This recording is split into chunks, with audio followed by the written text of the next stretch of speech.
with Bonnie and Vickie. Hello everyone, I'm Vickie Sokol-Evans. And I'm Bonnie Low-Kramen. And here we are in Johannesburg recording this podcast from the Executive Secretary Live Conference. We're so fortunate to be speakers at the conference, Vickie and I, and our guest today on the podcast, Melba J Duncan.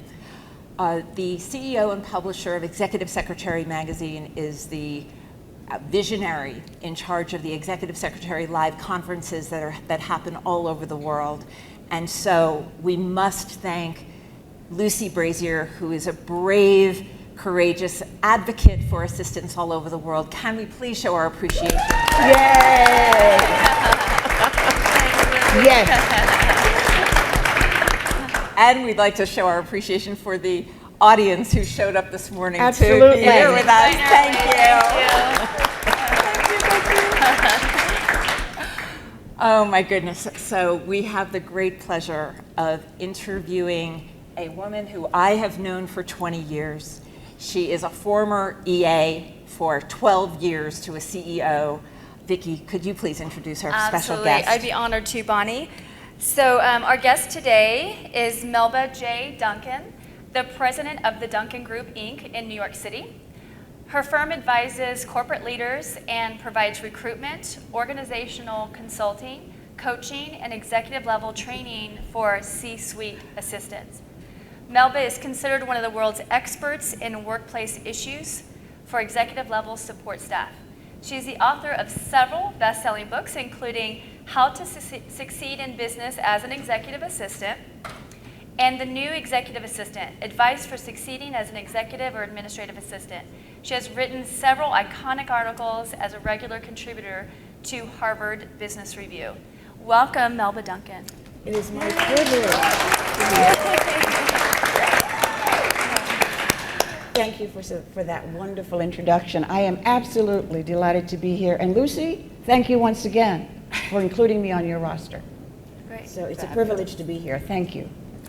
Well, Melba, as I said, we've known each other for a long Yes, time we have. through my work with New York Celebrity Assistants. That's right. And we have had many conversations about what's happening in the workplace for assistants and for CEOs. You came as a special guest to our two-day Be the Ultimate Assistant workshop of just a few months ago. You mesmerized our students, and you're going to be sharing your wisdom and knowledge with the attendees here in Johannesburg, South Africa. So lucky to hear you. So clearly you have your finger on the pulse of what's happening in the world of the assistant, of the C-suite assistant. You speak to CEOs. What are you seeing as the evolution and revolution in this role at this moment in time? Thank you for that question. I am seeing a huge disconnect between what the role is and what it can be, and what the expectations are of the executives who hire these individuals. There is no real reality to what that job description is today. The role has changed significantly. So to me, getting an understanding of how this role has progressed and having a population that supports that progression is where I stand in those conversations. Got it. So what are you worried about? What worries you in this workplace? The great misunderstanding of what the role is, one. Two, I believe getting the individuals who do the hiring in the workplace to understand what motivates individuals to do this responsible work. It is a career, it is not a job. It is a profession, it is not a job. So educating the workplace to understand your talent as an assistant, to understand what it is you offer to executives, is part of what I see as my role in the work that we do. And the phrase we keep hearing is strategic business partner. Absolutely. You're a fan of that. Yes, which means that you now have raised the bar in terms of the skill set that you offer when you're hired, which means that assistants have to recognize what they know and what they don't know, which also means that executives need to know who to hire so that the fit is appropriate. And therefore, that mutual responsibility can continue. If you don't have the fit and you don't have the actual talent to manage in a new world, it's a totally new world. It's a global world. You have to know what that means. If you don't have those skills, then you are left behind. And then you're not really going to appreciate the value and contribution of this Now, role. I have a follow-up question because, are all assistants considered strategic partners? Are there different levels of the assistant role? And how would an assistant determine, yeah, I want to be that strategic partner? Or how would an executive determine, I want that type of an assistant to be my partner? Well, I will start with the third part of your question, which is how does the executive determine that he or she is ready for a business partner? That is driven by the contribution and the talent of the assistant. Because you have to educate the executive you work with as to what you know, what you're able to do. No one knows what you're capable of until you demonstrate that intelligence. If you yearn to reach that level of academics in terms of what this role can be versus what it is perceived to be, this is really, as we say, a strategic business partnership relationship is established, and its credibility is guided by the relationship of the executive and the person who handles that support. So if you want to get there, you have to have, first of all, constantly learning new skills. You're always learning, you're always applying, you're always introducing new concepts. Management, leadership, strategic support equals business partnership. And attending conferences like I was this. just thinking All of listening this to is podcasts like education, this. Right. networking. Reading articles, reading what your executive Exactly, reads. exactly. But we were saying at breakfast, how you speak with every CEO, with Absolutely. every placement you do, and do they know what they want, or they don't know? Most of the time, they do not know what they want. They know what they need, but they can't identify who that person must be. My role is to have those conversations and then to establish for that executive exactly who that person must be.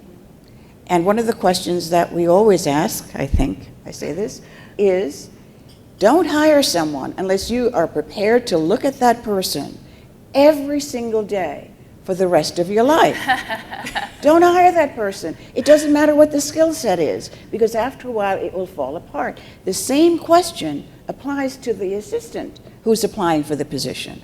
When you look at someone, do I really want to look at this person for the rest of my life?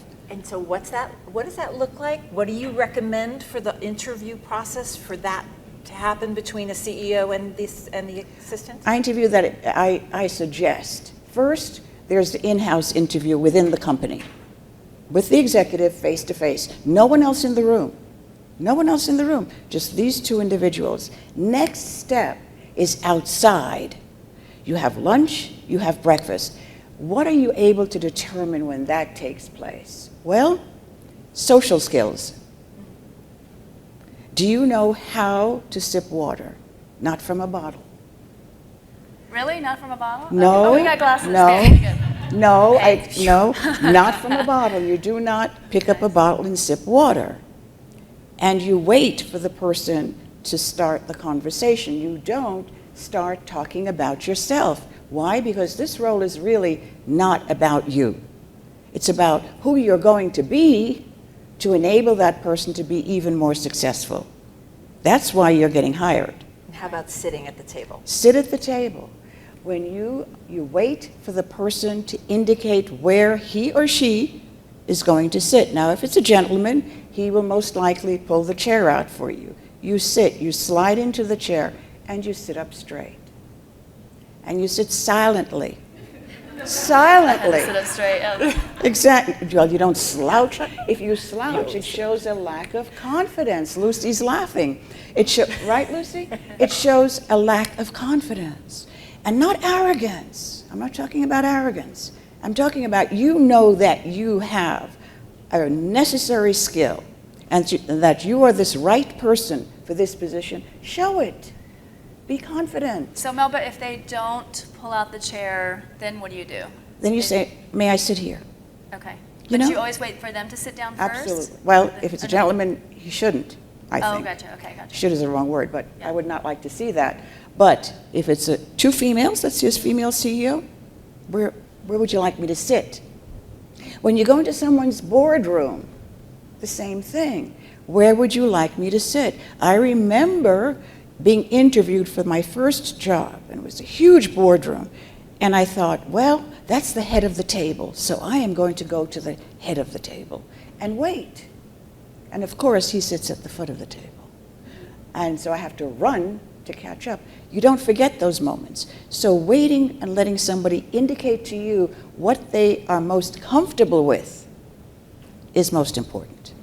Interesting. Great advice. So in-house interview, social interview, whether it's Absolutely. breakfast or lunch, anything else part of the process? And I think sometimes, you know, I have known executives who will have their wives, if there's an integration of personal life management, which is what I call this role. It really is personal life management or executive life manager. Those are titles that I use. Some executives will say, we'd like you to come over and have some tea. Here we go again. Social skills. You go to someone's home. What do? You have to let that person guide you through that. And if you're unsure, you stand still. And you wait, and you smile as though you know what you're doing. Yeah. Right?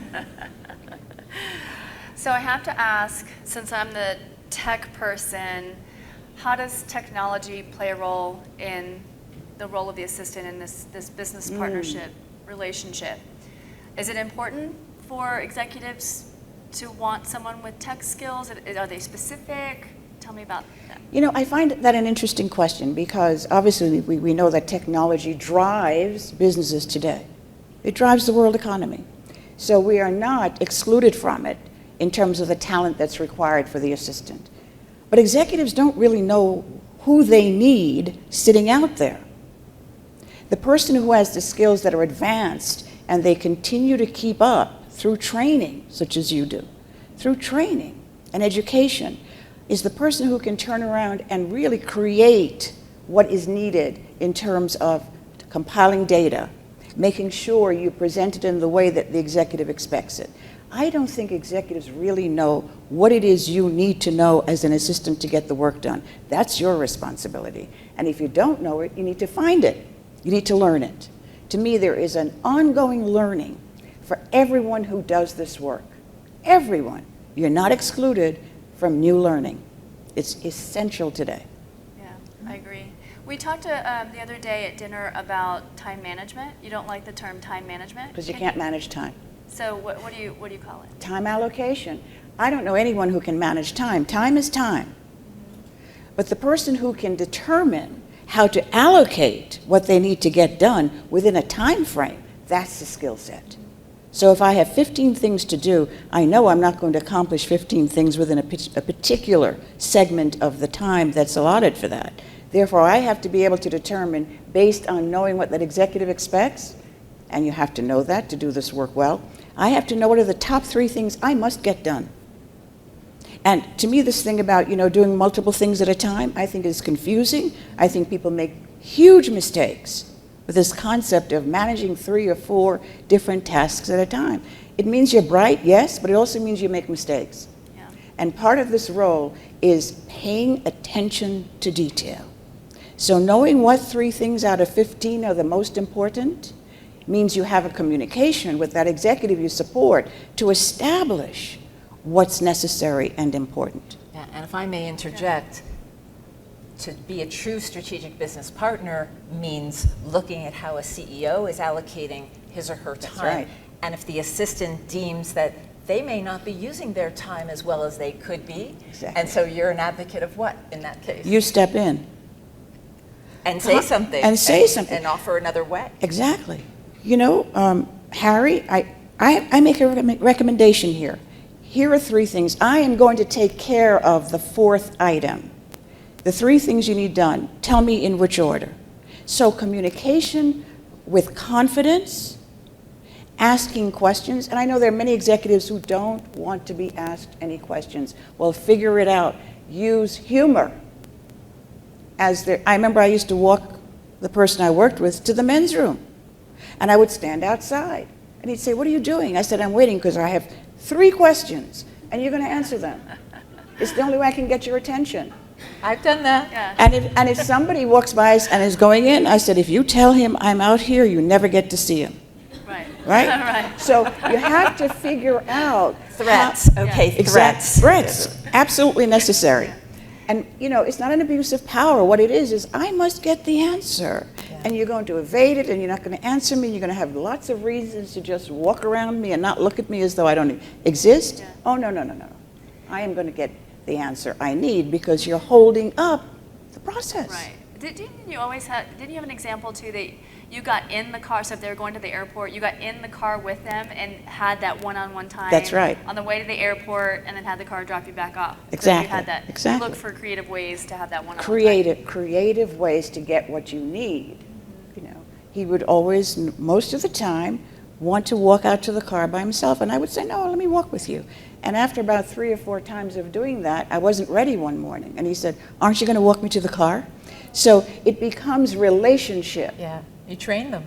It becomes relationship, and after a while, you just get in the car and say, oh, no, no, I'm going to ride with you to the airport. Let's get this done. Yeah. But I have to, no, I'm riding with you to the airport. That's it. I love that. So one more question before I turn on to Bonnie. No, Turn no, over to cool. Bonnie. So we've heard some assistants say, we just tell our executive it's magic what we do. Do you feel like it's important for assistants to really showcase what they are accomplishing, or is it okay just to say, I've got it taken control, and not make the executive aware of what that magic is? You know, I have a little bit of a problem with that because it's 2 things. One, it's saying how great you are. And I think the opportunity for that is when you are reviewed.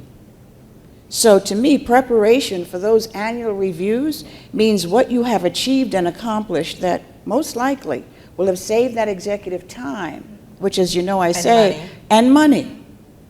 That's how you manage that conversation, because the executive is paying attention, even though they look as though they're not sometimes, Right. but they are paying attention, and they know when you're achieving what must be achieved, right? And they know when you call at midnight to say, are you in the car? They know that you care. So all of that is expressed with that interface and that interaction. What's important, though, is for you to argue for yourself when it comes to having those communications about, let's do our annual review. And now you're ready because you've done 1, 2, 3, maybe 10 things that are really significant, and you're prepared to present those things. Love that. Well, then let's talk money. Let's go. Because Great at the conversation. annual review, you know, we're hearing that's a pain point, the annual review. It is. And talking about negotiation and what's happening with salaries. You know, you're talking with CEOs and they're telling you what they need. Are they willing to pay for it? And if not, what are the conversations you're having? What are you seeing? And how can our What I delegates do is prepare? I will have an executive give me this laundry list of what they expect. This person is going to be just gliding throughout life, right? And managing everything without a mistake, always looks the right part, always meets and greets appropriately, understands the global economy, understands the language that's there, understands how to get them from point A to point B and not lose them in that transition. I think what's most important is when I say, okay, what are we willing to pay for this person? And they give me a number that's 20 years ago. And I say, it's not going to happen. I don't know anyone who can meet the standards that you have just outlined for that compensation. Now, of course, where you live and what you do is all relevant. If you're in New York, there's one established criteria for compensation. But if you live in different parts of the world, it's not necessarily the same. But you have to know your value. You have to know your value. And if you're not taking the time to establish what it is you offer every day that distinguishes you from the rest of the team that does the work, if you don't take the time to do that, they're not responsible for that decision. I believe that companies are still looking at compensation as it was 20 years ago. I'm saying it's not, no, that's over. Let's move into the 21st century with 21st century salaries if you hire the right person. Right. One of the things that we're seeing all over the world are C-suite assistants who, too many, are not even able to make ends meet. That the salaries that they're making are not making never mind saving. it's not even making ends meet. Right. Choosing, I mean, you can't make this stuff up. Choosing between, in New York City, taking a taxi home or having lunch that day. Yeah. Really? At the CEO level? So that speaks to the issue of how, in general, assistants are not very talented or trained in negotiating. That's absolutely right. What would you say about that? Well, I how think can we get better at this? I think you're responsible for that. If I want to change something in my life, I can't expect anyone else to do that for me. If I want to establish credibility of what I'm able to do every single day, I can't wait for someone to say, that's great, Melba. I have to say to myself, you're great. I'm not arrogant and I'm not conceited, but I know that I'm good. And I know that when it comes to arguing for the compensation that I need, I see a lot of problems in the workplace today, in this role. Know your value. And don't step into a role that one is beyond what your skill set is, which then creates a different conversation altogether. Step into a role where you fit and you have the complementary skills to manage day to day. Then you have the authority and the confidence, I would like to think, to say, this is what I need to earn. Not because it's my lifestyle, it's because I want to be paid for the work that I do. This is about your self-esteem. Yes. And I cannot allow, and I will not allow, clients to dictate that to me. When I'm finding the best people I can find to manage your life, you are going to pay for it. I think there's a disconnect between, so I know what my value is, but having the words to articulate that in a negotiation meeting, what are the words, how does an assistant, You're having trouble right now. I'm having trouble right now knowing the words. What is my value and how does it connect with the bottom line? So can we give assistants and leaders that are listening, how does an executive assistant affect the bottom line? Because this is what's keeping leaders up at night. It's the bottom line. Everything's about the bottom line. So I want to prove my value by showing that I'm going to save you 10 hours a week. If you multiply your salary, an executive salary, how much that affects the bottom line, reducing costs. Can you kind of talk to some of those bottom line attributes that the assistant should realize? It's the fact that the assistant has taken on more and more responsibility, and you have freed that executive to be able to do more and more what he or she should be doing. That only they could do. Only they could do. Mm-hmm. So stepping in and saying, I can do this, and I can do this, and I can do this, is an argument for your value. It means they can go be home with their families. Exactly. They can go to the football game with their child. And while they're doing that, you're at your desk. Right. Yes? You're making sure that everything, I call it closing the circle, everything is complete before you step out. For somebody who has a 9-to-5 mentality, it doesn't work. This is 24/7, 365 at this level. That's what it is. There's no way to negotiate that. You get home, you take care of your kids, you eat dinner, whatever it is you have to do, and you're back to make sure you check everything that for the next day, the next month, the next year. So demonstrating that capacity to the executives you support, showing that person that you care enough to be up at 3 o'clock in the morning to make sure that flight has landed, doesn't require an argument for compensation. If you're working with someone who doesn't recognize that, I wouldn't work for them, because I'm putting my energy into a space where it's not being recognized. And to me, it goes hand in hand. I work, you pay me. I contribute, you pay me. There's no other way. Is it important to ask the executive, what are your business objectives and what are your personal objectives? Absolutely. And that way you can determine, I want to spend more time with my family, I want to go on holiday, and then you can use those personal and business objectives in the negotiation conversation. Well, you use them also to establish credibility for what you do. If you know the objectives of the executive, then you know what decisions to make. Right. Then you know how to save that person's time. Then you know if they want to see Melba Duncan and you know that you can't get Melba on the calendar, you're going to pick up or you're going to call Melba and say, look, we have to move you off the calendar. If you know that the person is having a bad day, which we all sometimes do, not all of us, but some of us, you know that this particular person, I know when there were certain days, a particular person was not going to help make this person feel better. So I just take him off the calendar and say, look, I moved him off the calendar. This way you can have a longer lunch. So looking out for the person you work with and taking responsibility to make their lives better needs no excuse. Yeah, I like Making their lives better is what this work is all about. While you're learning from them as well, how they make decisions, what's important, you're taking that information and you're integrating that into what you do every single day. That's what I call seeing around corners, yes? I love that. I love that. Well, you know, we're all moving so fast that, and you spoke before about the annual review. Yes. So many assistants have difficulty with that and finding the words to say, to not only talk about their value of the past year, but to talk about what the new compensation should be.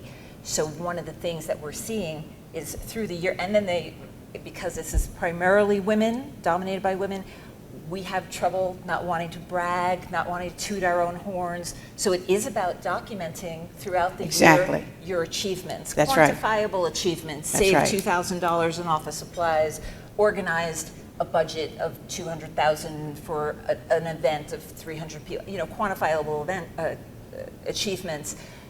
To keep a record through the year is important. That's right. What we're finding with assistants is that to present something in writing at the annual review is helping the conversation, is helping assistants Absolutely. find the words. Absolutely. So that's a step that we're advocating in our classes, because most everyone has difficulty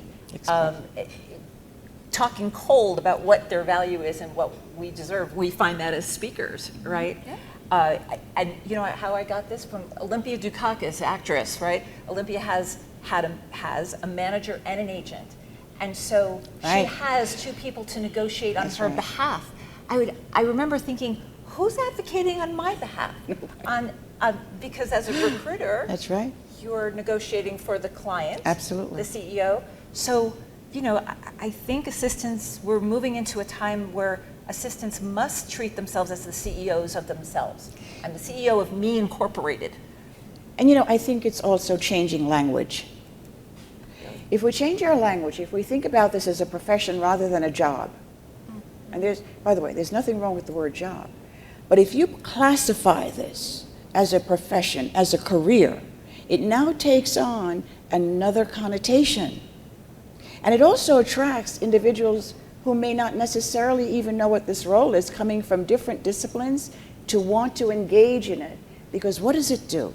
It puts you right next to the decision maker in the organization. The other thing that I think assistants don't do is to indicate in their annual review their collaboration skills. How they help others in the company to manage. Conflict resolution is a huge aspect of this role. You have to know how to not get into conflict, and if you have it, how to confront it without continuing it. So those are the skills that are essential. And once you learn that, you have the confidence to speak to anyone. You know, so these are the skills that become apparent, and when you engage with executives at this level, there's no distinction. I'm not here and you're there. No, no, no. We are eye to eye. We are working for the same goals with the same targets in mind. I'm not different. I'm just doing a different job, and I'm making you better. Right. Right? I love that, making your life better. It's a great tag, you know, say it, use it. Use it, When you because talk, that's I what want to you're make doing. your life better. That's I what have an this role idea. is. That's right. That's what Right. this role is. It's making your life I'm here better. to give you peace of mind. That's right. That's what That's right. that's how I thought about my work. Yeah. Okay. So Melba, in this workplace, what do you view as the top three things, if an assistant is looking for new work, how are they to stay relevant, marketable, and making top dollar? Advance your skills. Advance your skills. What I notice most is a lack of attention to detail. If you send me a resume, it's about your life on paper. Yes? This is a snapshot of who Right. you are. Yes. You send me a resume with mistakes in it, with misspelled words, principal versus principal. You should know that. So to me, those types of mistakes distinguish for me the level of the person, number one. So being able to communicate in writing, no mistakes. Before you hit that send button with a message, no mistakes. Read backwards. Read each line backwards. I say, and also send it to yourself. That's right. And pretend you're the recipient. Yes, send it to yourself, and then read it on your phone and different, Absolutely. platforms. Yeah, You're communicating on behalf of the person you support. Therefore, you need to be able to, yes, make a distinction, make a statement, but it needs to be well articulated. So having good language skills is essential. It's essential. Understanding a global workplace. Know who you're speaking with. And what's offensive to some people in some parts of the world is not offensive to others. If you live in New York, nothing is offensive. You can pretty much get away with anything in New York City. But try doing that in other parts of the world. It's offensive. So you have to be very careful. Become an excellent listener. Listen. And by the way, to be able to determine what's important to that executive, listen to what that person says. They won't take the time to tell you everything, but you should remain aware and conscious of the fact that this person's having a conversation. Not that you're snooping, you're listening to gain information to allow you to make decisions, competent decisions, on behalf of that person. So to me, articulation, communication, global understanding of the world and what is required, and a sense, a real sense of who you are. I will never let someone tell me who I am. You don't know anything about me. You can create whatever you want, but I know who I am, and I know what I'm capable of, and I live in that space of expanding that for myself, but I don't let anyone assess who I am. And once you do that, you lose your sense of value, of personal value. And that, to me, is the most credible thing we all have as human beings.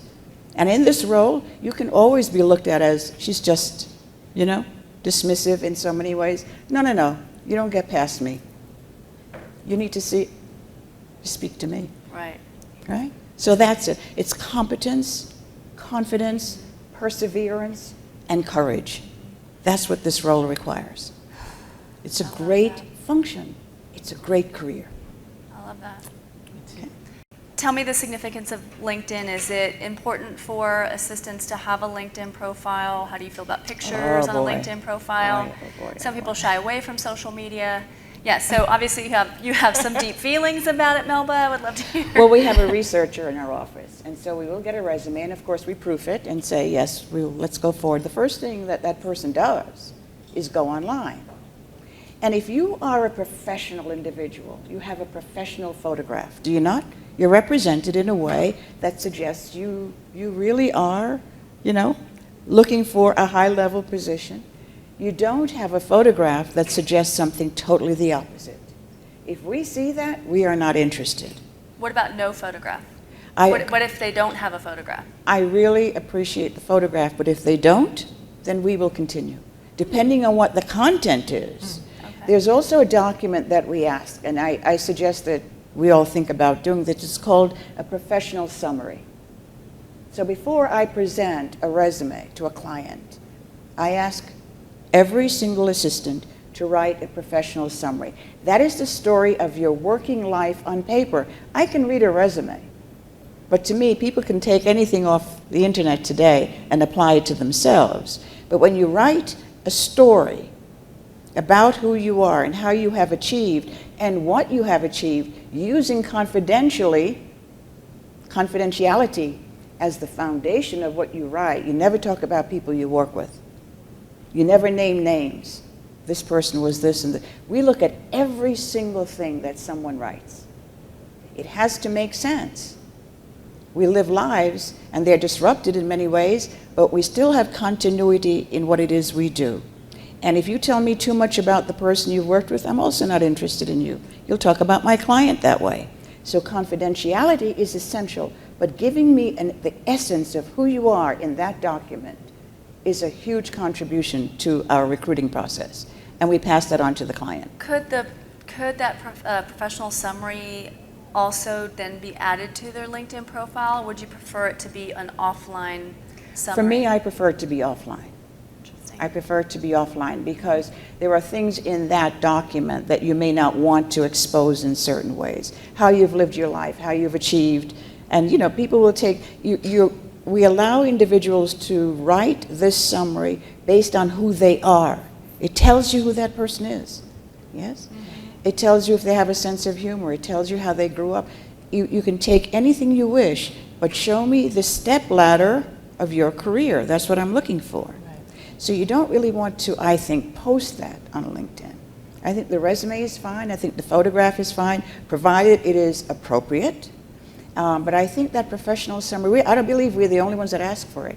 I don't know anybody else who does. I don't know either. Yeah. Right? But that goes to the client, and we let the candidate know whatever you write is sent to that client. The assistant community knows that about you, by the way.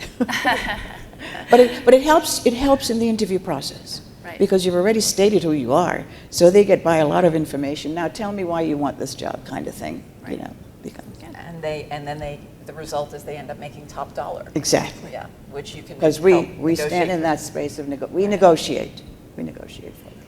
So our time is almost up. Oh my goodness. And it is a tradition at our Be the Ultimate Assistant podcast that we ask our guests one of their favorite quotes. Would you share with our audience your favorite quote, Melba? Well, I love Steve Jobs. May he rest in peace. I love Steve Jobs. I love what he's contributed to the world. I love how he has taken his life when he had it and really took time to decide to use his brain power and his imagination and his innovation skills. All of these are the skills that assistants have, by the way, to create and change the world. And one of the things that he says, and I will paraphrase this, is don't do anything that you don't love doing. You will not necessarily reach the goals you want to achieve. Love what it is you do. Be passionate about the work that you do. Those are my words. And you will find yourself just moving in a greater direction than you could believe. But make sure you love yourself, you treat yourself well, and love the work that you do. All right? I love that. Clearly, you love what you do. I love what I do. I love what I do. Thank you, I Melba. learn every moment. Thank you. What a Thank joy you. to have you. Thank you. Thank you. Thank you.